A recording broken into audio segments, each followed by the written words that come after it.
Humans aren't born out of laying around on their asses. We've been born out of conquering a world. We're the dominant species. We built all this. We're powerful, and we're beautiful, and we're ready to build the next level of civilization in God's plan. But you must stop bowing to those who want to make you a victim. You must become the victor. If you love God and you want to build a pro-human future, then you are an enemy of the New World Order and Satanism. They want us shut down because we have the Spirit. I'm jacked into the source. I know the secret, and I want to see you empowered. But you have to believe in yourself first. This is the truth, and everyone knows it. So, ladies and gentlemen, on the back of Time Magazine kissing the ass of this failing studio and this abysmal game, Dragon Age the Veilguard, we have a Cope interview from GameSpot, where the devs for Dragon Age the Veilguard say this game was never going to live up to fan hype. I mean, it was never going to live up to fan hype.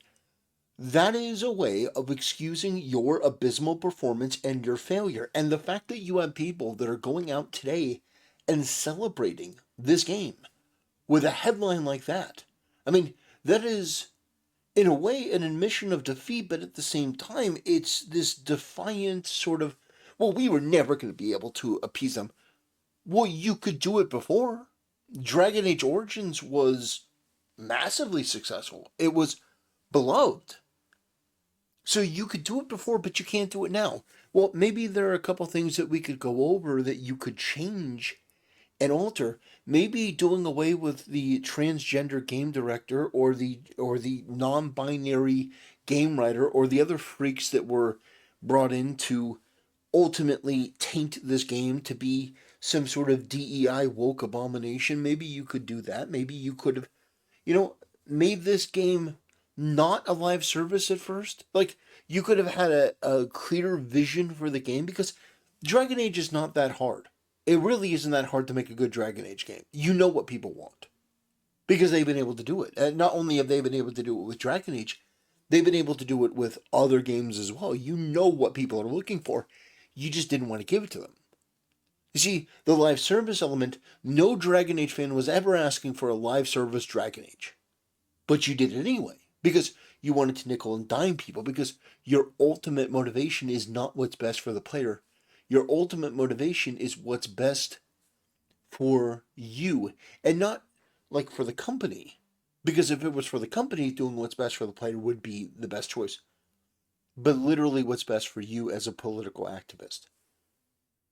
The developers of Dragon Age the Veilguard touch on the challenges of living up to expectations and what the future of Dragon Age may hold.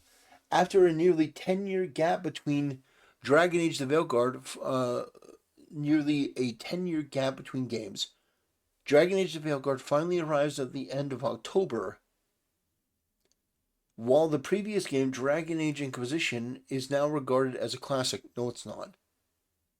Dragon Age Inquisition is not regarded as a classic. Am I missing something here? Why did you just throw that in there? To throw in just more glazing, more praise? I wouldn't consider it a classic. I consider Dragon Age Origins to be a classic. Many people have a lot of criticisms about Inquisition. That a lot of the problems that we see today are an effect of the issues that we saw metastasize in that game. That's something that the developers behind the Veilguard have already come to terms with. It's been a decade since the last Dragon Age game came out, and a lot of people have spent that decade imagining various versions of what this game was going to be, said Dragon Age creative director John Epler during an interview with Eurogamer. So the interview was with Eurotrash and not GameSpot. The reality was, whatever we came out with, it was never going to match up to Dragon Age 4 in people's minds and imaginations. That is the weakest, most pathetic, most cop-out, most just absolutely failure mentality I've ever heard. That is a person who knows that they did shit, but doesn't want to take responsibility. Like, we failed. We fucked up. It's our problem. It's our lack of ambition and motivation and vision. No, it's on you. You put too much pressure on them. Didn't you know? You wanted a good game with good characters and good writing? That was too much to ask for. You were never going to be satisfied. These people are fucking losers. These people are failures. They're freaks. They do not have an ounce of passion in their bodies. Their only motivation is themselves and glorifying and glazing themselves and how important they are. Not actually making good games, not telling good stories, not giving the audience what they want. It's all about them and their creepy, oozing, unctuous personalities that revolt me to my very core. These people are the most deranged, sick, perverted, low IQ, bottom-feeding, degenerate human beings I've ever seen. The way they ooze onto even a page. You don't even have to see them and you can feel dirty just by reading their words. Like the amount of just irredeemable nature to come before people and say, oh, you were never going to be satisfied anyway.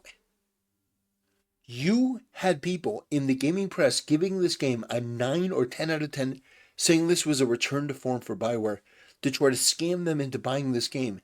And after the game fails because of a litany of issues, namely that you added wokeness, DEI, and identity politics and impul into the game, you come out and say that, well, it was an impossible task. So tell me something. Why do people consider Baldur's Gate 3 to be a good game? How is it that they can do it but you can't? What happened to the old BioWare? Ugh. The long development of the Veilguard included a period where the sequel was re-envisioned as a live service game, which is the dumbest idea in the world, before it transitioned back into a single-player experience. Given everything that the game went in, given everything that went into the game, director Corinne Bush, who is the tranny, by the way, shared her satisfaction with the Veilguard in its final form. If you are satisfied with the Veilguard in its final form, you should be fired immediately, publicly, and it should be a humiliation ritual. You should be basically flogged through the street, metaphorically speaking. That game was an abomination. It was embarrassing. It was a freak show. It was a kindergarten level walkthrough. It was a bastardization of what people had come to expect with Dragon Age. And you're proud of that? Embarrassing. We're very happy with the critical reception of the game. The critical reception of the game, freak, means nothing. It means literally nothing. The sales are shockingly abysmal. Sales are, in large part, what contributes to the success of a game. But it's not only the sales. It's the public reception. The public reception. Not the critics.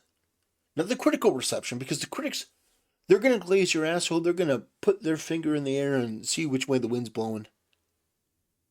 They don't give a shit about whether your game really does well or not. They're in it for activistic reasons, for financial reasons. There are a bunch of reasons for them to try to glaze your asshole as a company. Because you got Big Daddy EA there, feeding you money and clout and attention. If BioWare were on its own, they would have shut down a long time ago. But the reality is that this person, Corinne Bush, comes out and says that she's satisfied with the game and that you're very happy with the critical reception. If you had failed that spectacularly, you, person listening to this, you would not be satisfied with any element of the game. Because you didn't even recover the cost of the initial investment. You didn't recover anything. You're moving on from the game. If the critical acclaim was so important, why aren't you doing DLC? Sure, the sales are bad. Sure, the gamers hated it. They're not playing it. It's got abysmal viewership. Why aren't you doing DLC for it? Where's the Dragon Age the Veilguard DLC, the multiple DLC. Where's the investment into it? If critical reception is the most important thing, why are you moving on from this like it's an ex lover that you want to get away from? This is just pure cope, and it's embarrassing because all of this stuff demands accountability. That's what's lacking here is accountability, and people coming in and basically putting the hammer down and laying down the law and saying this is unacceptable, this is wrong, this is weird. Why is this failure being tolerated? Why are these bad decisions being glorified? It's not common to have these challenging development cycles and have a team turn around and receive the critical reception that it did. In fact, in a lot of ways, that is the harder path to take. So yeah, we're quite proud of the critical reception. Unfortunately, on the sales side, that's not something we can really discuss. But of course, yeah, of course not. But of course, as we know with Inquisition, that it was a long burn to get those total sales numbers. So that tells you everything that you need to know about the sales. They're so abysmal that she can't even talk, or he can't even talk about it. EA has already stated that the Veilguard won't be getting a DLC expansion because BioWare is shifting gears towards the next Mass Effect game. But Bush expressed confidence in the future of the Dragon Age franchise. Yeah, right. There's so many stories left, so many mysteries left unsolved. So I'll leave leave that for what it is. No one, you have damaged this game beyond reputation.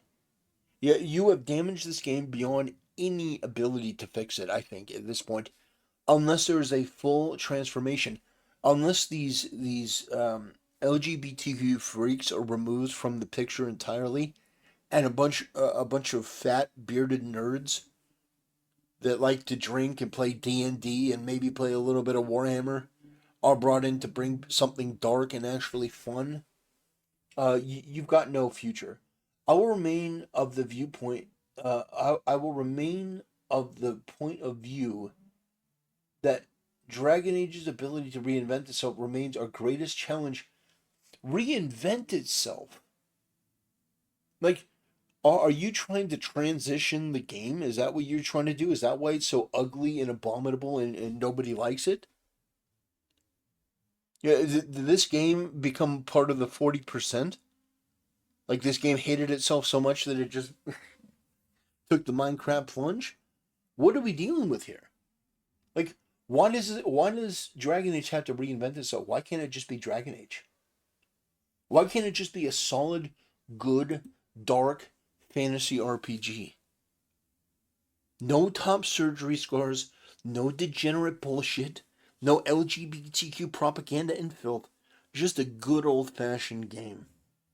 That's so good that even if there are some woke elements that people overlook it, like with Baldur's Gate 3. The reason why people like Baldur's Gate 3 is because it gives you a choice. You can reject in its entirety the woke elements of the game that's presented in front of you. And that's an important thing. Choice, player choice, which is something that this game didn't have at all. Anyway, ladies and gentlemen, this is going to be a much shorter video. The devs for Dragon Age the Veilguard not learning their lesson, doubling down, playing this PR game instead of coming out and apologizing for trying to scam people with those initial reviews, apologizing for coming out and delivering such a subpar experience for gamers and demanding them pay $70 for it. I don't think there's even going to be a modding community at this point that's going to invest any time and effort like they did with Dragon Age Origins. I just think ultimately this game's going to die off and be forgotten. Anyway, ladies and gentlemen, I appreciate you watching, and I'll see you next time.